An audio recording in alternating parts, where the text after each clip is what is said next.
نبی پاک صلی اللہ تعالی علیہ وآلہ وسلم فرماتے ہیں میں نا جنت کا دروازہ کھولوں گا تو ایک عورت کو نا میں سبقت لے جاتے ہوئے دیکھوں گا، یعنی وہ جلدی سے جنت میں داخل ہو رہی۔ یا بعض شارحین کہتے ہیں کہ حضور داخل ہوتے ہی سب سے پہلے اس کا چہرہ دیکھیں گے، حضور فرمائیں گے تو پہلے ہی آ گئی بی بی جنت میں، حضور نے دروازہ کھولا تو جلدی سے نظر آئی، تو پہلے آ گئی۔ سب نے لکھا ہے کہ اس عورت کی شان یہ ہے کہ سب سے پہلے جنت میں گئی۔ میں نے حدیث پڑھی تو میں نے نیچے حاشیے میں لکھا، میں نے کہا میرا خیال یہ ہے کہ اس کی زیادہ شان یہ ہے کہ جنت میں اس کی سب سے پہلی ملاقات مدینے والے محبوب سے ہو گئی۔ یہ دیکھو کتنی بڑی شان۔ حضور فرمانے لگے تو کیسے پہلے ہی آ گئی، کون ہے تو؟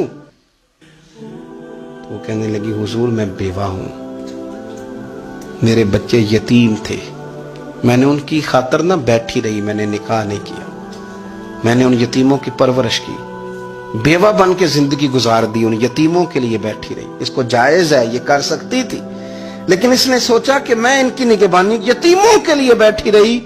آج شان یہ ہے کہ مدینے والے کے لیے جب دروازہ کھلا ہے تو اس بی بی کو بھی رب کریم نے فوراً ہی جنت عطا فرما دی، یہ سب سے پہلے گئی۔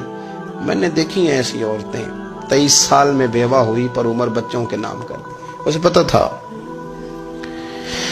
کہ کل کو جب یہ بڑے ہوں گے تو ان کا آنا جانا الگ سے ہو جائے گا، ان کے تعلقات اپنے ہو جائیں گے، پر یہ بیٹھی رہی، اس نے بچوں کو وقت دیا۔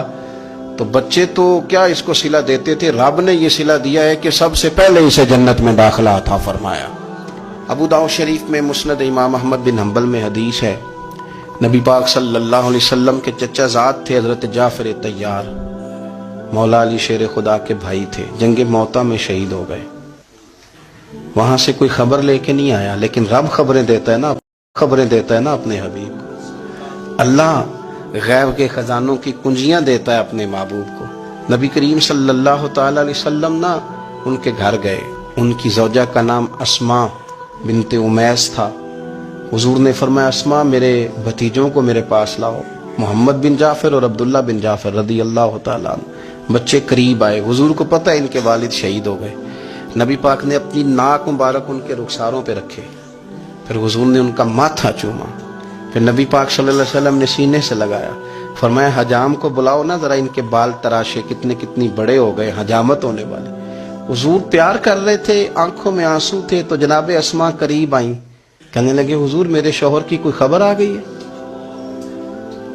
تو نبی پاک صلی اللہ تعالی علیہ وسلم نے گردن مبارک اٹھائی تو آنکھوں میں آنسو تھے، فرمایا رب نے میرے بھائی کو شہادت کا درجہ عطا کیا ہے، فرمایا کوئی آہ و بقا نہ کرنا میرے بھائی پر، اللہ نے اسے شہادت کا درجہ دیا ہے۔ حضرت جعفر طیار کے گھر والوں کے لیے حضور نے صحابہ کو حکم دیا کہ یہ غم میں ہیں، ان کے لیے کھانے پکا کے لاؤ۔ پھر نبی پاک ان بچوں سے پیار کرنے لگے، فرمانے لگے یہ جو ہے نا محمد بن جعفر یہ اپنے دادا جناب ابو طالب سے ملتا جلتا ہے، اور یہ جو عبداللہ بن جعفر ہے یہ تو سارا میرے ساتھ ملتا جلتا ہے۔ نبی پاک صلی اللہ علیہ وسلم پیار کرتے، باتیں کرتے، حضرت اسماء رونے لگیں۔ یہ ابو داؤد شریف میں مسند امام احمد بن حنبل میں چمکتے جملے۔ عرض کرنے لگی حضور میرے بچوں کا کیا بنے گا، کون کفالت کرے گا؟ قربان جائیں رسول پاک صلی اللہ علیہ وسلم کے کیا جملے، یتیموں کے لیے حضور کا نوازنے کا کیا انداز ہے۔